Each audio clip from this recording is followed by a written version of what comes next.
This is KUGAN CASSIUS for IFL TV in association with MTK Global. We're in Boston. Delighted to be joined by Gary Spike O'Sullivan. People need to know it's taken me 4 days to get this interview. I'm flying in a few hours, but to your word, you came here today. Yeah. And I've seen you about 4 or 5 times this week. Been busy though. You have? Yeah. You've been busy shopping? Yeah. That's it. You know me now. I got the papers for 4 kids, so gotta get a lot of shopping done for the kids back home before Christmas and all the nieces and nephews, all that kind of stuff. Get it in early. Well, it's kind of sort of early. And I got a bit of Halloween shopping to do as well. Absolutely. Obviously, you were out here as well supporting heavyweight Niall Kennedy, who was in a bit of a bizarre fight yesterday. It was almost boxing come wrestling with Brendan Barrett. What did you make of it? It was hard for Niall to look good against him. He was an awkward opponent, and he's an MMA guy originally, and I think he tripped Niall and tried to do some sort of slam in the ring at one point. I think he should have got deducted points for that, but he got away with it. But it was an awkward fight for Niall, but he got the win, was the most important thing anyway. Absolutely. Yeah, it's been a little while since we caught up. Wasn't that obviously at your last fight? But just wanted you to kind of reflect on that. It wasn't to be your night. No. So kind of looking back on it now, what do you think? It was unlucky, 13 for me. It was my 13th fight in America, and first time on the canvas. Just looking back on it, it was it happens in boxing. Just got beat. Unlucky 13. I mean, I'm assuming you're someone that wouldn't have kind of underestimated Lemieux's power. We know he can punch and very hard at that. So I'm assuming, like I said, you wouldn't have taken that for granted. I didn't take anything at all for granted. I was the best physically and mentally for that fight of my entire career. Going to it, and I didn't underestimate anything about him, and I felt the best I was ever entering the ring at, and he just caught me one of them shots, and he does punch hard, for sure. But yeah, these things happen in boxing, and it was one of them nights, and I'm sure, like I said, you're looking to obviously quickly move away from that. What's kind of next for you now? Well, I didn't see the punch coming, and that's what they say, the ones you don't see coming are the ones that knock you down, and that was true, What's next for me? I'm here discussing that at the moment. I have to keep my cards close to my chest on that, but the future is bright. The future is green, white and orange. It's going to be good. An Irish takeover at the midweight division is coming soon. You're one of these fighters over the years that's always kind of got yourself into these kind of big fights, and obviously that was testament to the card you were on against Lemieux. What is it about Gary Spike O'Sullivan that is appealing to kind of put you in these fights, and you always seem to kind of land these sort of fights? Just a handsome bastard, I mean, when I fight, half the crowd is women, so... It's a major selling point. Oh, yeah? Yeah. Yeah, I don't think you'd have done so well, KUGAN, if you were boxing that. I'd have been fine. It's a nice mask you have. Especially in Sri Lanka, I'm an absolute god. But opportunities always seem to kind of arise for you, and I don't sort of see that ending. I'm sure you'll find yourself in another big fight in the very near future. No doubt, I'm definitely going to be back for the end of the year, and I still believe I will become world champion. And I've fought at middleweight my entire career almost, and I've had 20 knockouts at middleweight, and I got up to number 3 in the world. I was ranked number 3 before that fight with Lemieux, and I think light middleweight is going to be better for me. I'll carry hopefully more power around there, and I think I can make the weight easily. I came into the ring at like 161 pounds at the Lemieux fight, so I had coffee the morning on the weigh-in, and I wasn't dehydrated. I did dinner the night before the fight, or the night before the weigh-in. Sorry, obviously before the fight I had a dinner, but before the weigh-in I had a dinner, and I made the weight too easily. When you make it that easy, you're at the wrong weight division. The people are coming into the ring a lot heavier than me, so it's best for me to go down to light middleweight. Is that the next move for you then? Oh, definitely. Yeah. Okay, interesting division as well, and. Oh, it is. Yeah. So obviously someone that was in that division, not anymore, fought last night in Demetrius Andrade. Beating Walter Kautendokwa over the distance, obviously knocking him down 4 times in the fight. You spoke to Demetrius, I think, was it a couple of days before the fight? Or I actually spoke to both of them at the weigh-ins, yeah. Yeah. And what did you say to Demetrius? I didn't say much, really, just, best of luck. You seemed like a nice guy, Yeah. And like most boxers, to be fair, majority of them are nice guys, and he was nice and respectful, and we just had a chat and, basically about we're doing it for our families, and it's, it's nothing personal at the end of the day, and, there's a possibility we could have fought at one point, and, it's water under the bridge. Obviously it was Walter Kautendokwa who came in as a very late replacement, obviously replacing Billy Joe Saunders, who has had a little bit of a difficult time over the last month or so with this situation in particular. But we know you're friends with Billy Joe Saunders as well, Gary. Have you spoke to him? Yeah, I've been speaking to him, yeah. Yeah, and what have you made of the situation regarding Billy Joe? Well, it's unfortunate for Billy Joe, the different rules in the UK compared to here in America, so, it's sad to see him lose the title outside the ring, But I think he's a very good fighter, obviously, and he can come back and get the title back, I believe. Yeah, depending on obviously what happens with the WBO, but obviously if something is going to happen positively for Billy Joe, that they will make him mandatory, hopefully at some point. Yeah, I think he's good enough anyway, regardless whether they do make him mandatory or not, to come through some tests if need be, and become the world champion again. I think he's the ability definitely to do that. It would have been interesting to see what would have happened last night, because I think as I said, Bob Andrade, I met him. He's a very nice guy, and I just speak the truth of what I seen, and I watched the fight last night, and I think in my opinion, Billy Joe would have beaten him. I think he's the better boxer. Billy Joe's a better boxer, from what I think, in my opinion, anyway. Yeah. But I'm assuming we're going to see that fight at some point, I think. You'd expect so, yeah. I say they will, yeah, because there's been a bit of beef as well there, and I think the fans would like to see it. I'd like to see it. Definitely. Is that housekeeping for here, or? Housekeeping, if they come in here to KUGAN, they're going to get a big shock. So, how is life in general for you? Great, absolutely fantastic. Never felt better, since I've been living more like an athlete, and my weight's been coming down. I used to kind of struggle a little bit to make middleweight because I was just kind of eating the wrong foods and having a few pints here and there, since I've knocked all that in the head. I feel better than ever physically, and less injuries, just been off the booze just over 8 months now, and because there's less inflammation of muscles and all, there's all sorts of benefits to being off it, So you've been off the drink for 8 months? Yeah, just over it, yeah. So that was just a conscious decision to improve your kind of lifestyle in a way as well? Absolutely, yeah. My lifestyle, yeah, it was, yeah. I feel better for it in every way. Okay. But it's always tempting to have a few drinks, but it's the devil calling you to drink. You just know it's no good for you, but you feel like having one. But I've managed to stay off it anyway, so far. 8 months, especially being around, like I said, a night like last night, for example, where you haven't got a fight coming up, and there's a lot of people here, and it's getting invited to parties left, right, and centre. Bobo Andrew wanted me to come down to his party. His people were like telling me come down there, and Ken Casey, my promoter, was trying to get me to come down to McGreevy's. The guys at Murphy's Boxing were like, "Oh, come on down to McGreevy's," and I didn't go with any of them. In the end, I just went back and went to bed. But it was the same in LA when I had the fight the night before Golovkin, when I was possibly fighting Golovkin. It was in LA. It was good. Parties were good and all that, but I still didn't have a drink. And the last one in Vegas, I could have opted to drown my sorrows if you want. In Vegas would have been a good place, but still stayed off. I just had a few bets in the casino and opted not to drink. Had a cup of tea actually. How was that situation? Because you were obviously heavily linked with a fight with Golovkin at one point. Yeah. Earlier on in the year. Hello. I always wanted to fight him, and it was my dream to fight him and to fight for the middleweight championship of the world. And I wanted that fight, but the money, wasn't really.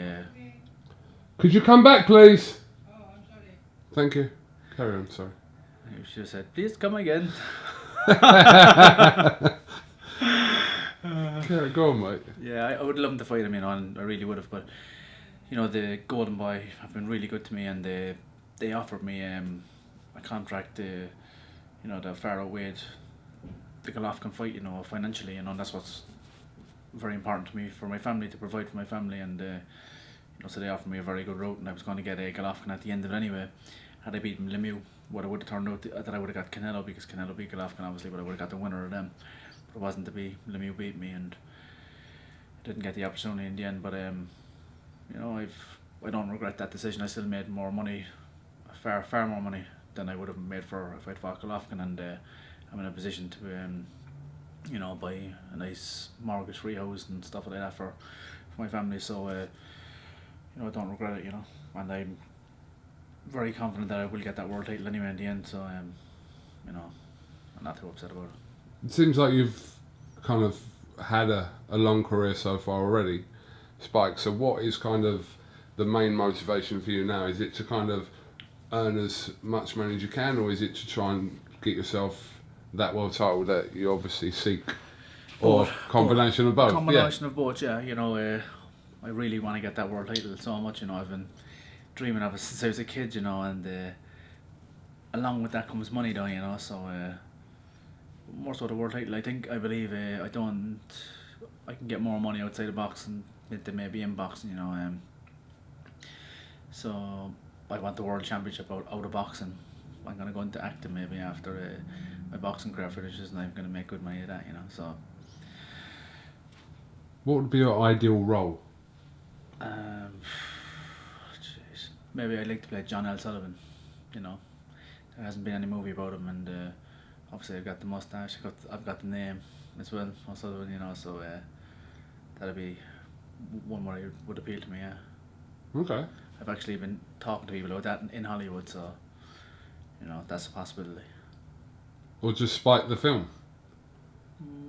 Maybe. Who plays you? Oh, it'd have to be someone like Brad Pitt or something like that, you know. Yeah, of course. Daniel Craig or one of these guys. Of course. Why not? Or you could just pay yourself. Oh yeah, why not? Yeah, I should just do it myself. No Yeah. one could do it better. If you want to think do it yourself, as they say.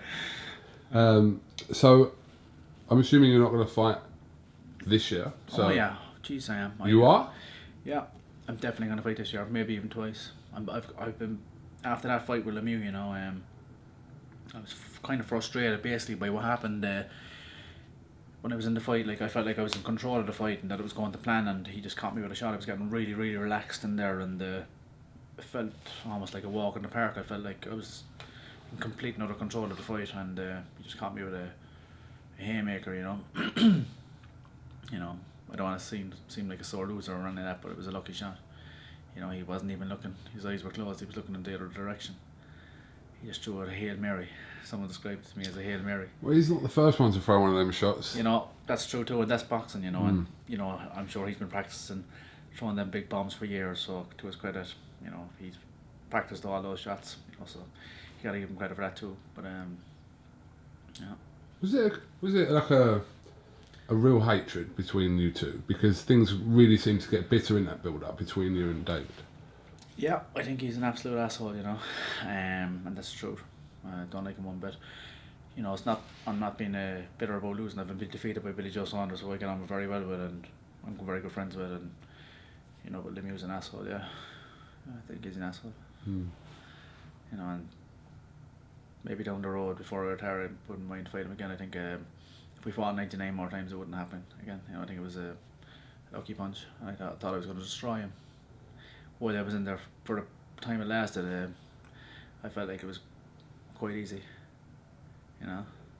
It seems to roll a lot of people up, Lemieux, when he fights them. Obviously, it doesn't take a lot to roll Billy Joe up, because Billy Joe would probably argue with the phone box, but he does seem to get under people's skin a little bit. I'm not saying he got under your skin, I'm just saying he seemed... No, he didn't get under my skin, really. He's just an asshole, you know. He's just a dislikable guy, and, you know, since I fought him and prior to fighting him, there's been so many people have told me the same thing. They think he's an asshole, you know. So I think he's capped an asshole. You know, but fuck him, leave him anyway. Leave him whatever he wants to do, leave him do it. So good luck to him. So if you have a plan to obviously fight twice this year. I'm assuming they're going to be kind of little tick overs or not. Could there be a big fight at the end of the year? We're talking 2 months out here. We're thinking about getting Tomato Can CASSIUS in for the. You can't afford me. And I would batter you, Spike. No.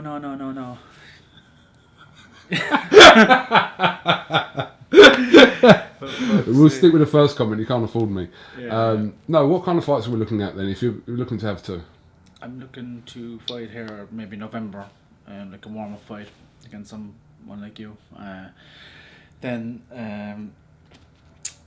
December, I want to fight in the undercard of Canelo and Feeling. You know, a big fight, a substantial big fight. You know. Why didn't you fight on this card? This one. It was only like a month ago. My fight was, wasn't it? Your fight, yes, true. But I was back in the gym straight away. But Actually, yeah. Just literally, yeah. But I've had a suspension anyway for a month for getting knocked out. Basically, when I wasn't knocked out, I got up after 5 seconds. But officially, it's counted as a knockout. You know, so the ref waved it off, or whatever. But so I'm suspended for a month, I think. You know, so I can't fight anyway. It's not really a suspension, though, is it? Well, yeah, I suppose it's the same thing. Well, so you're not allowed. You're not allowed allowed to spar, you're not allowed to so. fight. You know, so. The suspended makes it sound like you've done something wrong, but it's what happened in a fight, so that's what all I meant. I never do anything wrong. Well, hang on, I polished my halo. Well, you're saying that about people getting under skins and things. You seem to get under opponents' skins in quite a lot of your fights. It didn't happen with Billy Joe, you're right, that was obviously a few years ago. But quite a few of your fights... I did. We had a bit of a needle, me and Billy Joe, prior to the fight. Did you? I can't remember. A little bit, yeah, tiny bit. You know, at the weigh-in. You know. I can't actually remember, so that's why. I was telling him I had a better caravan than him. No. Which you may have. Yeah, I do. Yeah. Which you may have. I have a bigger waterbed than him. All right. Well, what's your plan then? When are you heading back? Tomorrow. Gotta get a bit of last minute shopping in. You're doing more shopping? When are you looking? Yeah, I actually am. I gotta go and get the bloody Halloween costumes. I've been so busy, I haven't got to complete the shopping yet, so gotta get the Halloween costumes. My daughter's been on to me, telling me about 6 different types of bloody costumes she wants, so I'm gonna have to finalise it with her later and ask her what one she really wants in the end. Joys of fatherhood. Yeah, it's all good, you know, and it's great to be in a position to be able to do that, you know, and, you know, boxing's been good to me. You were sat next to Conor McGregor yesterday at the fight. Yeah. Had a little chat. Yeah, sure did. Anything of particular note? Nothing big, like, you know, just talking about money for fights and all that kind of stuff, and what's coming up next, all that kind of stuff, you know. General conversation. General. Yeah. Okay. Have you got anything else you'd like to add, Spike? Anyone you want to thank? Anyone you want to not thank? No, it's been great here in Boston this week, though. You know, it's been really good.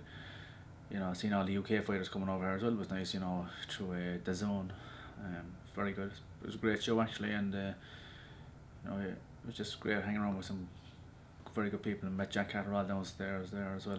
Got a good catch up with him last night. Things were busy at the ringside, so I caught up with him downstairs. Good friends with him.